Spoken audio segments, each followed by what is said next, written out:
Muito boa tarde, seja bem-vindo à terceira parte do consultório. Continuamos com este grande objetivo de o ajudar a que tenha uma saúde e um bem-estar ampliados aqui com a ajuda do Programa de Saúde do Porto Canal. Nesta terceira e quarta parte estaremos a observar e a discutir aquelas que são as doenças valvulares cardíacas e já sabe que se tiver alguma dúvida relacionada com esta doença em particular ou com questões relacionadas com a cardiologia de uma forma geral, pode e deve inscrever-se através do número de telefone 225083297 ou, se preferir, pode enviar-nos um e-mail para consultório@portocanal.pt. Mas antes de respondermos às suas dúvidas e às suas questões, embora possa já inscrever-se, vamos então perceber um pouco mais sobre estas doenças com a companhia e com o apoio indispensável do professor Adelino Leite Moreira, especialista em cirurgia cardiotorácica, a quem agradeço. Obrigada por estar connosco e se juntar ao nosso consultório. Doutor, antes de mais, doenças valvulares cardíacas são várias e estão estritamente relacionadas com a válvula que faz aqui a relação com o coração, correto? Exatamente. O coração, eu costumo dizer que é, no fundo, é o nosso motor, não é? Da mesma maneira que o automóvel tem um motor e até tem um componente elétrico e um componente mecânico, a gente tem problemas que levam ao eletricista e outros problemas que levam ao mecânico, o coração é a mesma coisa. No caso concreto das válvulas, as válvulas têm uma função, têm que abrir bem para fazer passar o sangue e fechar adequadamente para evitar que ele retorne ou que siga em sentido contrário ao que deve fazer. O nosso coração tem 4 válvulas e todas elas podem estar doentes. E, portanto, podemos em cada uma dessas válvulas ter problemas ou porque ela está muito apertada e então há uma dificuldade à passagem do sangue, ou então fecham mal e o sangue regressa de novo do sítio de onde veio, o que não deve ser. Ele deve andar sempre no mesmo sentido e não deve andar para trás, digamos assim. Muito bem. Ora, portanto, por doenças, podemos perceber que por doenças valvulares cardíacas entendemos exatamente alguma falha em pelo menos uma destas 4 válvulas. Exatamente.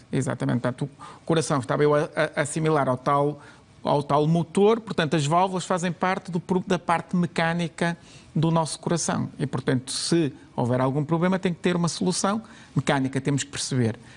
Como qualquer coisa, para a gente a corrigir tem que perceber qual é o mecanismo pelo qual ele está errado e temos que perceber então se a válvula abre mal, fecha mal ou se acontece as duas coisas. E se isso acontecer, nomeadamente se ela, por exemplo, fechar mal, tipicamente quando abre mal, na maior parte das circunstâncias, tipicamente temos que a substituir. Mas quando fecha mal, significa muitas vezes que o tecido ainda é potencialmente reparável e podemos reparar a válvula. E quando é para reparar, temos que perceber bem o mecanismo, temos que perceber porque é que ela fecha mal. Portanto, já são detalhes mais técnicos. Certo, mas haverá inúmeras razões que poderão levar a esse... Muitas vezes é fácil a gente perceber. Pode ser o próprio... A válvula é feita de um tecido nosso próprio. Se esse tecido estiver doente, estiver um defeito, por exemplo, a válvula pode ter um orifício, pode ser mais pequenina do que o que deve ser, pode ser maior do que o que deve ser. Ela tem, da mesma maneira que uma porta para fechar tem aquela parte onde encaixa, claro. Ela, se o sítio onde ela encaixa, digamos, se o buraco da porta for maior que a própria porta, também vai fechar. Perceber, claro. Portanto, temos que a reduzir. Portanto, pode ser alterações de tamanho, alteração do tecido, alteração da estrutura de sustentação, como na porta, se houver um problema com a dobradiça, se houver um problema com a fechadura. Tudo isso tem, no caso da nossa porta, problemas diferentes de resolver. Nas válvulas do coração é a mesma coisa. Pode ser qualquer uma destas estruturas que está e provoca o mesmo problema, que é a válvula fechar mal. Certo.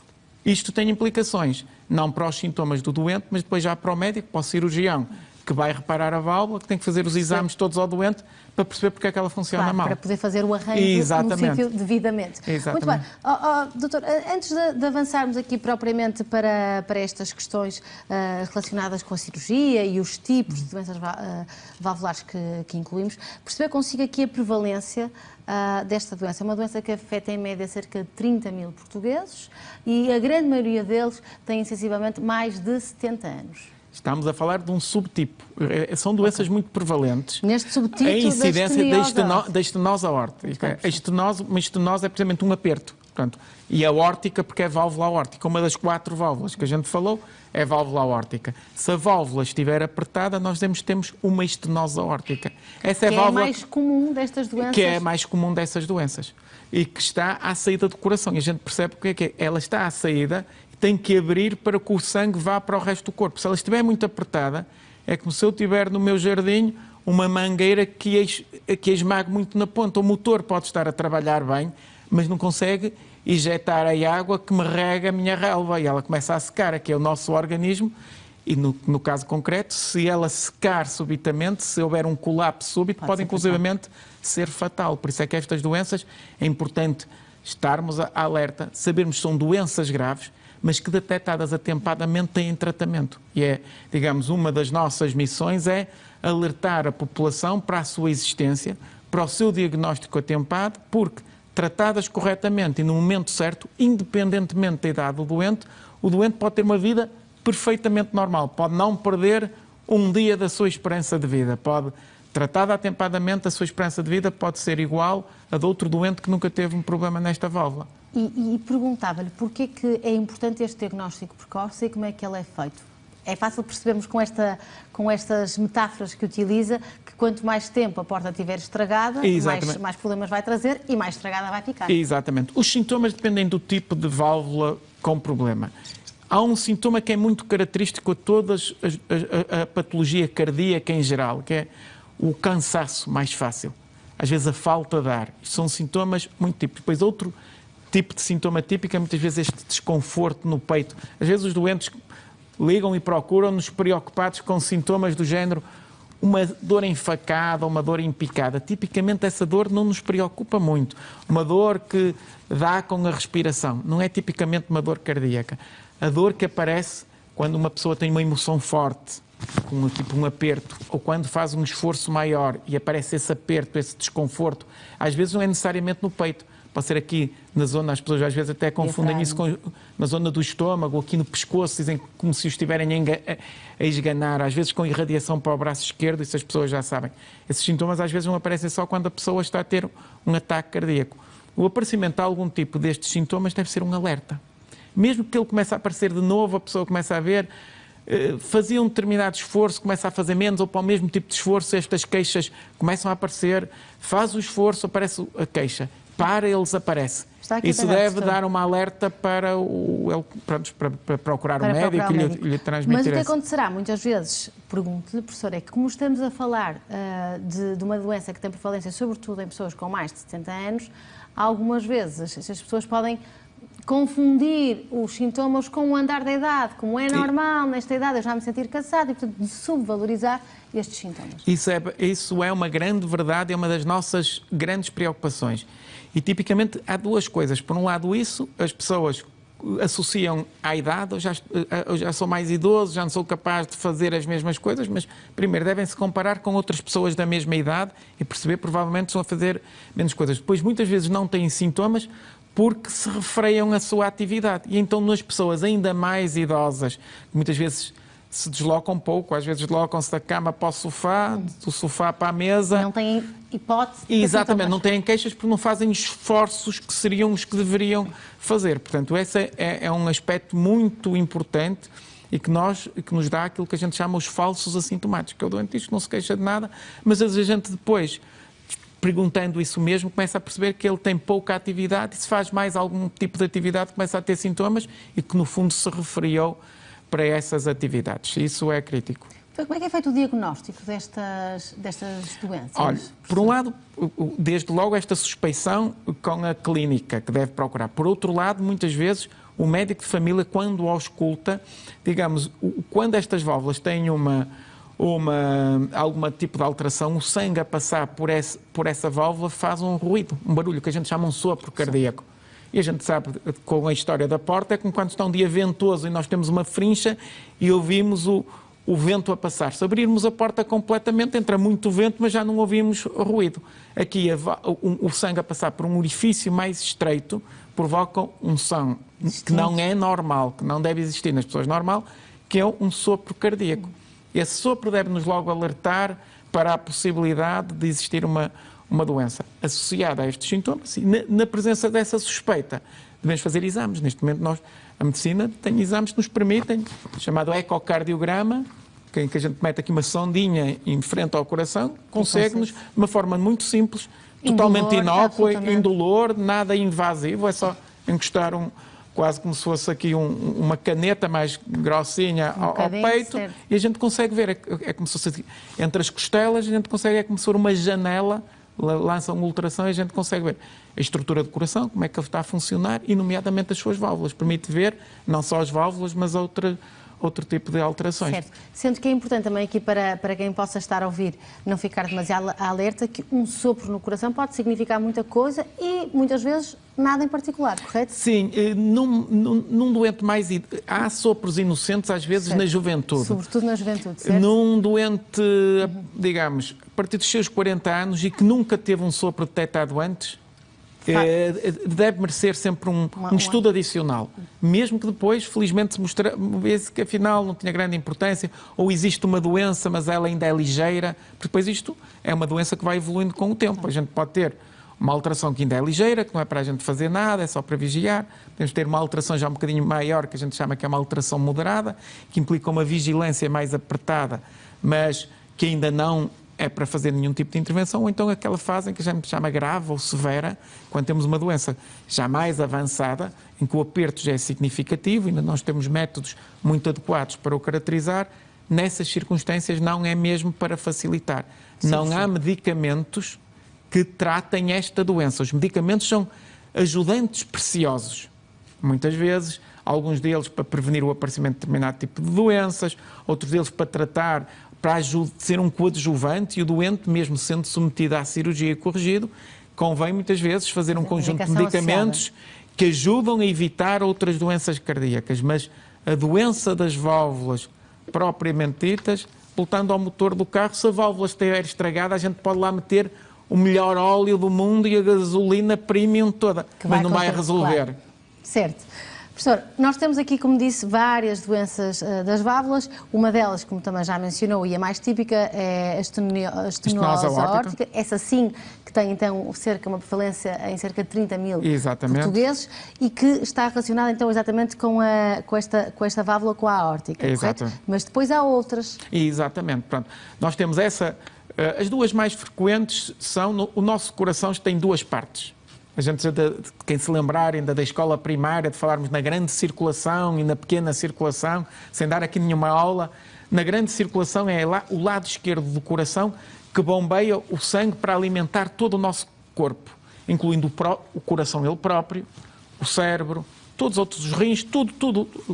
Por outro lado, temos a pequena circulação, que é do lado direito do coração, que é o lado direito do coração que faz esse papel de bomba, que leva o sangue aos pulmões, e nos pulmões, é por isso que a gente respira, o oxigênio oxigena para o sangue ser oxigenado e ser livre do dióxido de carbono.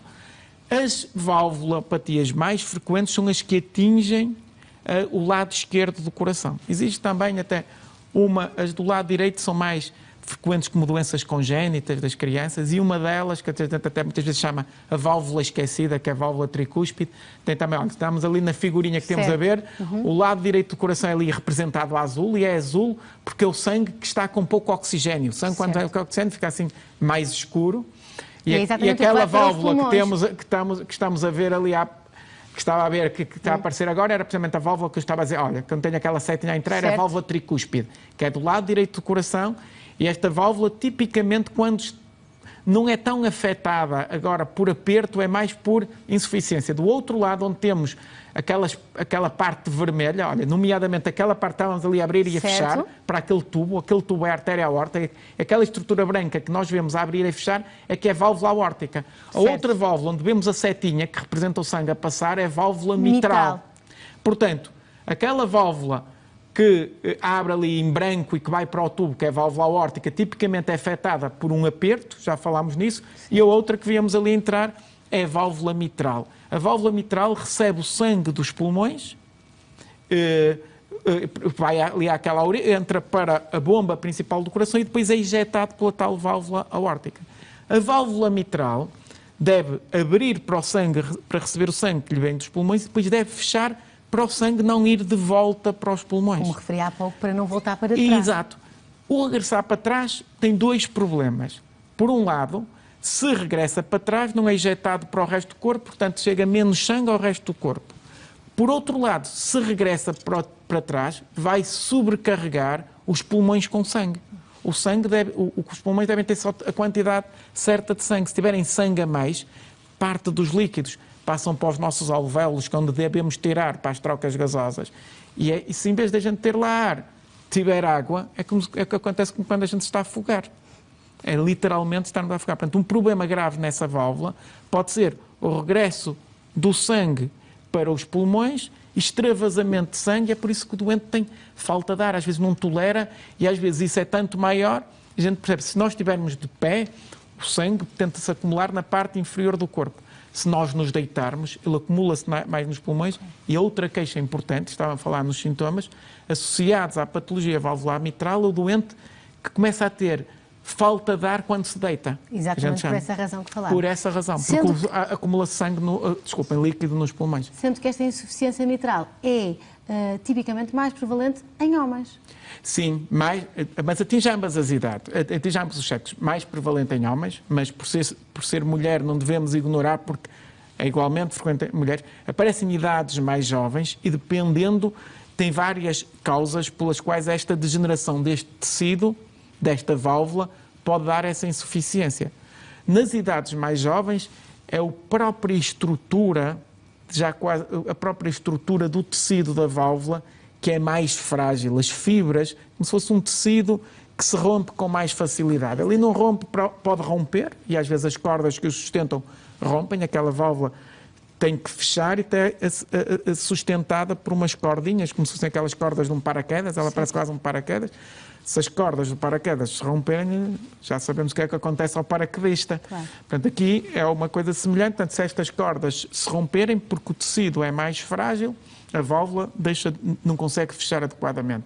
Ou o próprio tecido, que tem um defeito de nascença e fica muito redundante, maior, que chama-se um termo que alguns já terão ouvido falar, que são os prolapsos da válvula mitral, que é uma fase inicial desta doença. Com o avançar da idade, nós temos um problema que afeta também, que é a doença degenerativa mais calcificante.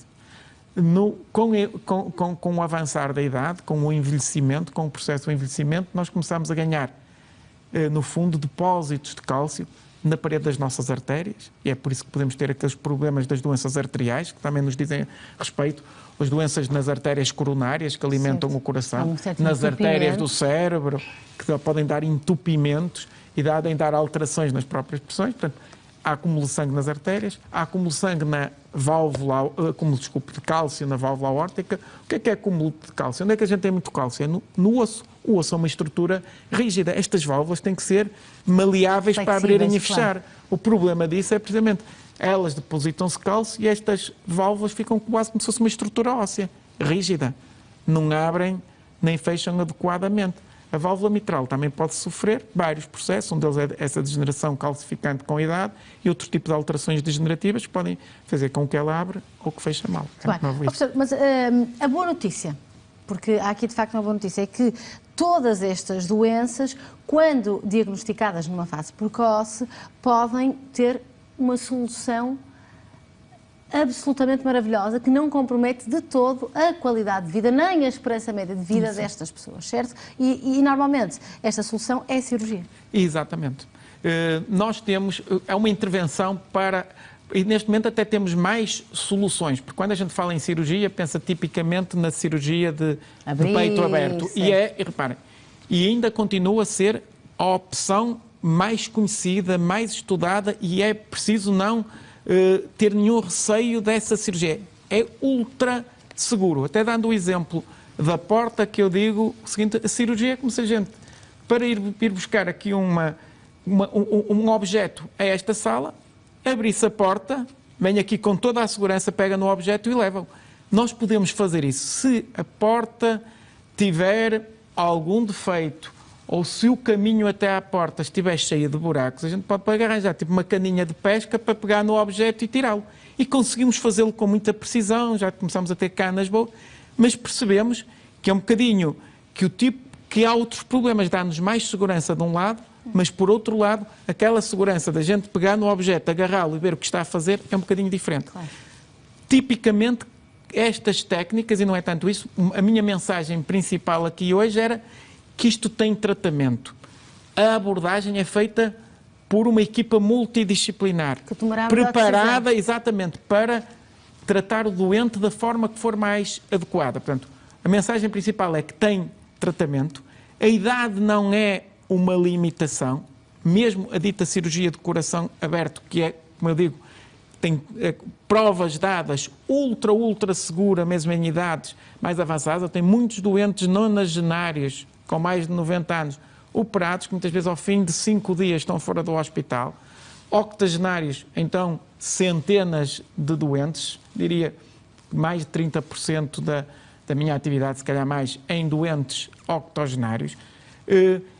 No entanto, a gente avalia, às vezes nem é tanto a idade, é a fragilidade e o estado geral do doente. Há doentes mais jovens em que, avaliando as condições, eu acho que a cirurgia de peito aberto não é o ideal e então ele deve fazer tal tratamento através de um catéter.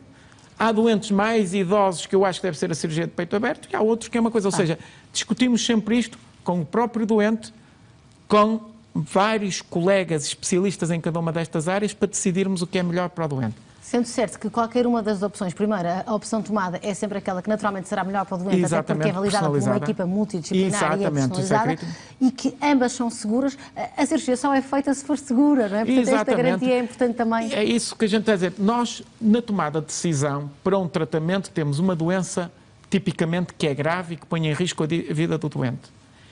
E temos, do outro lado, um panóplia de intervenções que podem resolver aquela doença. Não há nada na vida com 0% de risco. Nem estarmos aqui. É isso que eu ia dizer. Portanto, é essa a questão. Nós ponderamos muito e avaliamos mesmo sempre muito o risco individual do doente. Há atualmente escalas de risco. É evidente que nada é 100% falível. Ninguém é Deus, ninguém sabe se no minuto seguinte, como é que vai estar, como diz, nem nós aqui. Mas, ponderando tudo, nós conseguimos dizer ao doente com muita segurança, olha, esta é a melhor opção para si, e eu acho é que o doente não é pela idade que deve negar ou rejeitar ou à partida não colocar a hipótese de uma cirurgia, como diz, lhe repõe a qualidade de vida e a quantidade de vida versus uma doente que é devastadora, que o pode, digamos, que pode vitimar subitamente e fundamentalmente que o tempo de vida que tem é um tempo de vida com menos qualidade e progressivamente com menos qualidade. Professor, voltamos daqui a pouco. Vamos seguir apenas com um curto intervalo. Queria agradecer a sua participação e lembrar a todos que regressamos já daqui a nada, cerca de 1 minuto, para voltarmos e para podermos esclarecidas as suas dúvidas, que pode esclarecer através do número 22508-3297. Até já!